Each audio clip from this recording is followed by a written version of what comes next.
Hi കൂട്ടുകാരെ, ഇതാണ് പനിനീർ കൂർക്ക. ഇതിൻ്റെ രണ്ടില ഇട്ട് വെള്ളം തിളപ്പിച്ച് ആവി പിടിക്കുകയാണെങ്കിൽ പനി കാര്യങ്ങളൊക്കെ മാറുകയും ചെയ്യും. ഇതുകൊണ്ടോ, പണ്ട് കാലത്തൊട്ട് ഉള്ള കാരണവന്മാർ പറയുന്ന ഇതുകൊണ്ടോ, ഇതാണ്. നല്ല മണമുണ്ട്. അത്യാവശ്യം ജലദോഷം, പനി ഇതിനൊക്കെ മാറാനായിട്ട് ഏറ്റവും നാരകമാണേ. ഇതാണ് നാരകം. ഇതുകൊണ്ടോ, നമ്മുടെ ഷാർജ ഷെയ്ക്ക് അങ്ങനെയുള്ള സാധനങ്ങളൊക്കെ ഇറങ്ങുന്നതിന് മുമ്പുള്ള ഇതാണ്.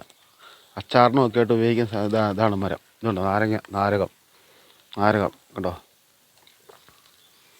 ഇതുണ്ടോ, ഇങ്ങനുണ്ട്. ഇതുണ്ടോ, ഇതൊരെണ്ണം വീട്ടിൽ വളർത്തുവാണെങ്കിൽ, ഇതിൻ്റെ തൈ ഒരെണ്ണം വീട്ടിൽ മേടിച്ച് വളർത്തുവാണെങ്കിൽ ഏറ്റവും നല്ലതായിരിക്കും. നാരകം അതുകൊണ്ടോ, നല്ല വേനൽക്കാലത്ത് ഒരെണ്ണം പിഴിഞ്ഞ് കുടിച്ച് കഴിഞ്ഞാൽ ഷാർജ ഷെയ്ക്കും മറ്റുള്ളതിനൊക്കെ കാലം നല്ലൊരു സാധനമാണ്. ഇതുകൊണ്ടോ. ഈ വീഡിയോ ഇഷ്ടപ്പെട്ടാൽ ലൈക്ക് ചെയ്യുക, ഷെയർ ചെയ്യുക, സബ്സ്ക്രൈബ് ചെയ്യുക. ഓക്കെ.